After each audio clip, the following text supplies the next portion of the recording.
This is a download from BBC Learning English. To find out more, visit our website.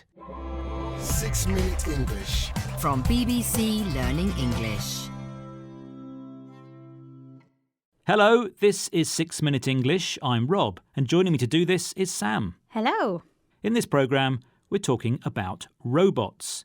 Robots can perform many tasks, but they're now being introduced in social care to operate as carers to look after the sick and elderly.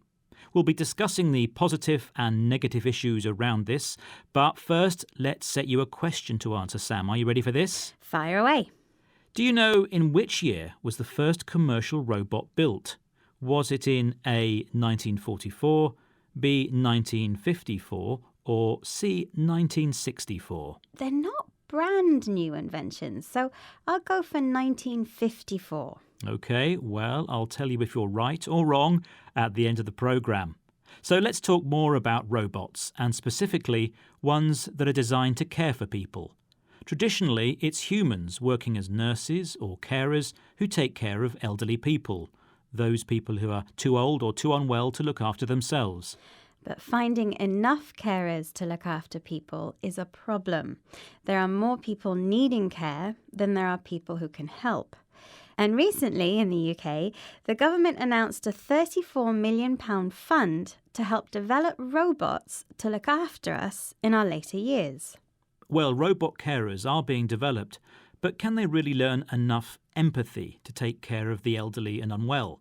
Empathy is the ability to understand how someone feels by imagining what it would be like to be in that person's situation. Well, let's hear about one of those new robots now, called Pepper. Abbey Hearn-Nagaf is a research assistant at the University of Bedfordshire. She spoke to BBC Radio 4's You and Yours programme and explained how Pepper is first introduced to someone in a care home. We just bring the robot to their room and we talk about what Pepper can't do, which is important. So it can't provide physical assistance in any way. It does have hands, it can wave.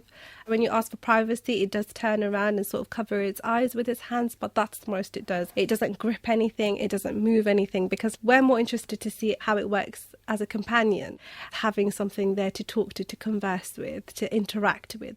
So Abby described how the robot is introduced to someone. She was keen to point out that this robot has limitations, things it can't do. It can wave or turn round when a person needs privacy, to be private, but it can't provide physical assistance. This means it can't help someone by touching or feeling them. But that's okay, Abby says. This robot is designed to be a companion, someone who is with you to keep you company. A friend, in other words, that you can converse or talk with. Well, having a companion is a good way to stop people getting lonely, but surely a human is better for that. Surely they understand you better than a robot ever can. Well, innovation means that robots are becoming cleverer all the time. And, as we've mentioned, in the UK alone, there's a growing elderly population and more than 100,000 care assistant vacancies. Who's going to do all the work? I think we should hear from Dr Sarah Woodin, a health researcher in independent living from Leeds University, who also spoke to the BBC's You and Yours programme. She seems more realistic about the introduction of robot carers. I think there are problems if we consider robots as replacement for people. We know that money is tight. If robots become mass-produced, they could be large institutions where people might be housed and abandoned to robots. I do think questions of ethics need to come into the growth and jobs agenda as well, because sometimes they're treated very separately. OK, so Sarah Woodin suggests that when money is tight, meaning there's only just enough, making robots in large quantities or mass-produced might be a cheaper option than using humans. And she says people might be abandoned to robots. Yes, abandoned means left alone in a place, usually forever. So she says it might be possible that someone ends up being forgotten and only having a robot to care for them. So is this right, ethically? Yes, well, she mentions ethics.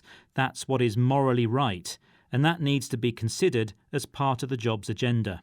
So we shouldn't just consider what job vacancies need filling, but who and how it should be done. And earlier I asked you, Sam, did you know in which year was the first commercial robot built? And you said... I said 1954. Well, you didn't need a robot to help you there because you are right. Yay. Well done. Now let's do something a robot can't do yet, and that's recap the vocabulary we've highlighted today, starting with empathy. Empathy is the ability to understand how someone feels by imagining what it would be like to be in that person's situation. Physical assistance describes helping someone by touching them. We also mentioned a companion. That's someone who is with you and keeps you company. Our next word was tight. In the context of money, when money is tight, it means there's not enough. Abandoned means left alone in a place, usually forever. And finally, we discussed the word ethics. We hear a lot about business ethics or medical ethics, and it means the study of what is morally right. OK, thank you, Sam. Well, we've managed to get through 6 Minutes English without the aid of a robot. That's all for now, but please join us again soon. Goodbye. Bye-bye, everyone. 6 Minute English. From BBC Learning English.